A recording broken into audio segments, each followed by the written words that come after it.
मृत्युंजय. लेखक शिवाजी सावंत. भाग 60. मी सौख्याच्या शिखरावर होते, पण अधूनमधून मला राजमाता कुंती देवींची आठवण होई.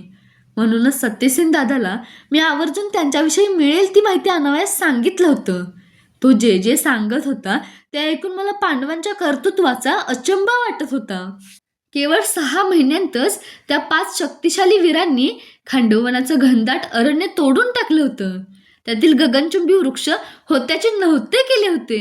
नेहमी खांद्यावर गदा बाळगणारे राजपुत्र भीम प्रातःकाळी खांद्यावर धारदार परशू टाकून अरण्यात गेले की 1 योजन घेरातील सारे अवाढव्य वृक्ष आणि काटेरी लतावेली ते नाहीशा करूनच परत फिरत. 5 एकाला आपल्या मातेजवळ आणि पांचालीजवळ रक्षणासाठी ठेवून सकाळी 4 दिशांना 4 जात आणि कामाला लागत. त्यांच्या कर्तृत्वानं ज्या धरतीला हजारो वर्षात कधी सूर्यप्रकाशाचा स्पर्शही झाला नव्हता, ती आता प्रकाश स्पर्शानं पावन होत होती. खांडवनाचं सपाट पठारात रूपांतर होत होतं. खांडवनाचं वर्षभरात एका सपाट पठारात रूपांतर होताच द्वारकेहून श्रीकृष्णांनी धाडलेल्या कुशल कारागिरांच्या सहाय्यानं त्यांनी अरण्यातील लाकूड संपत्तीचा उपयोग करून एक प्रचंड वास्तू बांधण्यास सुरुवात केली.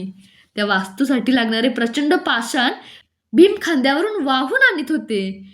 कुणाच्याही भिक्षेवर जगायचं नाही असा पण त्या 5 मानी राजपुत्रांनी केला होता. द्वारकेच्या कल्पक कारागिरांनी आरंभलेली राजवाडीची वास्तू आकाशाच्या उदरात दिवसागणिक आपलं मस्तक उंचावीत उभी होत होती. अरण्यातले रानटी घोडे पकडून नकुल त्यांना माणसाळवीत होते. त्यांनी एका बळकट लाकडी कुंपणात शेकडो घोडे कोंडून ठेवले होते. पांडवांची क्रमाक्रमानं चाललेली प्रगती हस्तिनापुरात फारशी कुणालाच कळत नव्हती.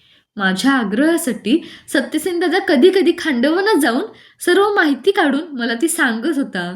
त्यातलं एकही अक्षर युवराज दुर्योधनांच्या कानी जाता कामा नये अशी मी त्याला सूचना केली होती. न जाणो त्यांचा ससे मीरा पांडवांचा पाठपुरावा करीत तिथेही पोचायचा अशी मला हुरहुर वाटे.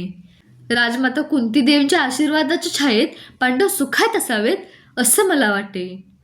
दिवस रात्रीच्या सातक पक्ष्यांचं जोडपं हर्षविभोर होऊन एकांमागोमाग धावत होतं. वृषसेन 2 वर्षांचा केव्हा झाला ते कळलंही नाही. त्याच्या धावण्याला राजवाडा अपुरा पडू लागला. तात तात म्हणत तो अंगराजांच्या अंगावर झेपावू लागला. ते त्याला पटकन उचलून घेत आणि त्याच्या मस्तकाचं दीर्घ अवघ्राण करीत. त्यांच्या पुष्ठदंडावर बसून तो आपल्या टपोऱ्या डोळ्यांनी त्यांच्या कानांतील लईत डोलणाऱ्या कुंडलांकडे टकमक पाही. क्षणात त्याच्या मनात काय कोण जाणे, पण दोन्ही हातांनी जवळचं कुंडल चापसून तो म्हणे, ता ता ता. माझ्याकडे पाहत ते त्याला म्हणत, ऋषू, तुला ही कुंडला आवडली आहेत, पण ती तुला मी देणार नाही. दुरून पर्वत साजरे असतात राजा.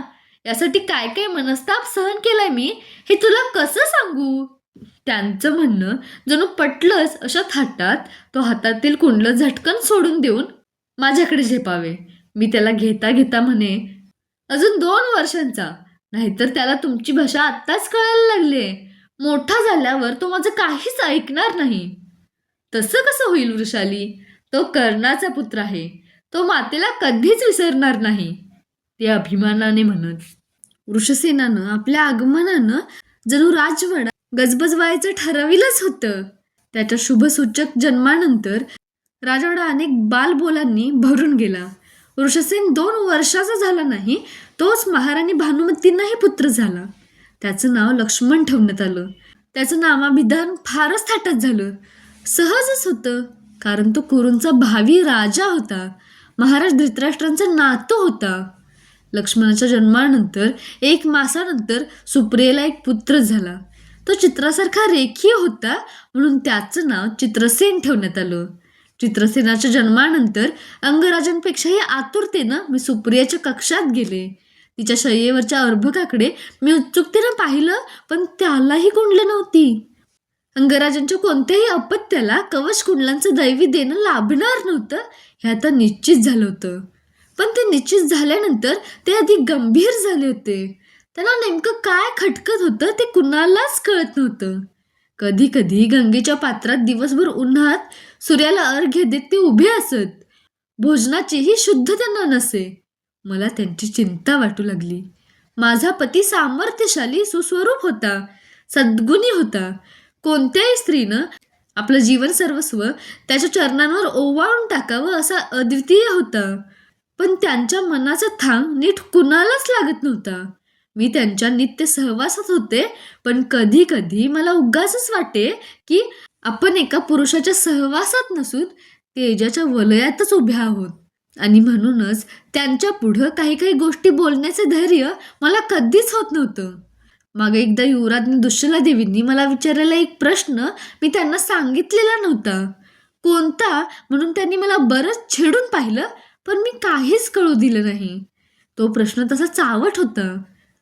तुमच्या एकांताला पतीच्या अभिद्य कवचामुळे काहीच बाधा येत नाही काय? दुश्शला देवींनी विचारलेला हा प्रश्न मी माझ्या पतिदेवांना कशी काय सांगू शकणार होते? अशाच एका दिवशी पांडवांनी खांडवनात एक नगर वसविल्याची वार्ता येऊनच धडकली. ते ऐकताच अनेकांना आनंद झाला. त्या नगराचं नाव त्यांनी इंद्रप्रस्थ असं ठेवलं होतं आणि इंद्रप्रस्थ ही खांडव राज्याची राजनगरी आहे असंही पांडवांनी घोषित केलं होतं. इंद्रप्रस्थात वस्तीला जाण्यासाठी अनेक पांडवप्रेमी नगरजन आपल्या परिवारासह हस्तिनापूर सोडू लागले होते. दिवसेंदिवस इंद्रप्रस्थ गजबजू लागलं. गायक, नर्तक, कुशल कामगार अशा अनेक प्रकारच्या लोकांनी इंद्रप्रस्थ भरू लागलं. ज्या खांडवनात पूर्वी रानटी श्वापदांच्या चित्तथरारक आरोळ्यांशिवाय काहीच ऐकू येत नव्हतं, तिथं मानवांची संमिश्र कुजबूज ऐकू येऊ लागली. संगीत आणि नर्तन यांनी तिथला परिसर फुलून गेला. धैर्यशाली कर्तबगार वीर अरण्यालाही राजनगराची वैभवी छटा आणू शकतात हे पाहून जसा अनेकांना आनंद झाला होता, तसंच वैषम्यही वाटलं होतं. हस्तिनापुरात तर सरळ सरळ दवंडी पिटण्यात आली की जो कोणी इंद्रप्रस्थात जाईल त्याची शेती, धन, संपत्ती सर्वच त्याच्या अनुपस्थितीत कुरूंच्या राजदंडाच्या अधिकारात येईल. कौरव आणि पांडव ही सरळ सरळ दोन स्वतंत्र राज्य वाटावीत असं वातावरण तयार होऊ लागलं. जे घडू नये ते घडत होतं. मत्सराची अभ्र दोन्ही राज्यांतील राजनगरांभोवती दाटत होती. पांडवांना राज्याचा सरळ योग्य राज्यभाग दिला गेला असता तर बरं झालं असतं असं अनेकांचं स्पष्ट मत दृढ होत होतं. पण सत्ता ही मदिरेसारखी असते. ती ज्याच्या हाती असते त्याला धुंद करते आणि ज्यांच्या हाती ती नसते त्यांना ती वेडी करते. कौरवांचं चुकलं होतं, त्यांचं समर्थन करताच येत नव्हतं. पण पांडवांना राज्याचा भाग मिळाल्यानंतर हे कुरुवंशाचे 105 वीर एकत्र सुखाने राहू शकले असतेच असं कुणालाही म्हणता आलं नसतं. त्यांची मनं एकमेकांपासून दूर गेली होती. हस्तिनापुरात आचार्य द्रोण, महामंत्री विदूर, महाराज धृतराष्ट्र, पितामह भीष्म, राजमाता गांधारी देवी सर्वजण असूनही त्यांना आपल्या वंशजांची मनं नीट पारखता आली नव्हती. प्रत्येक जण सोयीस्करपणे दुसऱ्याला दोष देत होता. हस्तिनापूर म्हणजे तटस्थ प्रेक्षकांची निष्क्रिय विलासनगरी आहे की काय अशी दाट शंका येत होती. इंद्रप्रस्थ मात्र वसंत ऋतूत पळस फुलावा तसं फुलत होतं. सहज बोलण्यात नगरजन पांडवांचं इंद्रप्रस्थ असं म्हणू लागले होते. नुसतं इंद्रप्रस्थ कधीच म्हणत नव्हते. नकळत विणले जाणारे हे धागे मनाभोवती दूरत्वाचं जाळं निर्माण करीत होते. ज्या नगरात एकेकाळी 105 राजपुत्र एकत्र मानानं मिरवताना पाहिले होते तिथंच आता ते 100 आणि 5 असे विभागले गेलेले आहेत असं मानलं जात होतं. रक्तानं एकत्र आलेली मनं कधीच एकमेकांपासून दूर जाऊ नयेत. ती अंती दाहक ठरत असतात. महाराज, पितामह, महामंत्री, अमात्य कोणीतरी जाणकारानं पुढाकार घेऊन दोन्ही राज्यांचे संबंध कसे सुधारतील यासाठी प्रयत्न करण्याची आवश्यकता येऊन ठेपली होती. कारण मानवी मन हे अनेक विचारांचं तृण माजलेलं कुरण असतं. त्यावर अपसमजाचे दवबिंदू नेहमीच मौक्तिकासारखे तळपायला लागतात, पण कुणीच समेटासाठी हालचाल करीत नव्हतं. दिवस प्रकाशाचं लेणं घेऊन उगवत होते, रात्री अंधाराचं देणं देऊन मावळत होत्या. एकमेकांना सीमा भिडलेली दोन राज्य मनात द्वेषाचा अंगार जागवत कधीच सुखी होऊ शकणार नाहीत हे मोठमोठ्या राजधुरंधरांनाही काही उमगत नव्हतं. माझं जीवन सुखी असूनही भोवतीच्या या कुंद वातावरणामुळे ते मला सुखी वाटतच नव्हतं.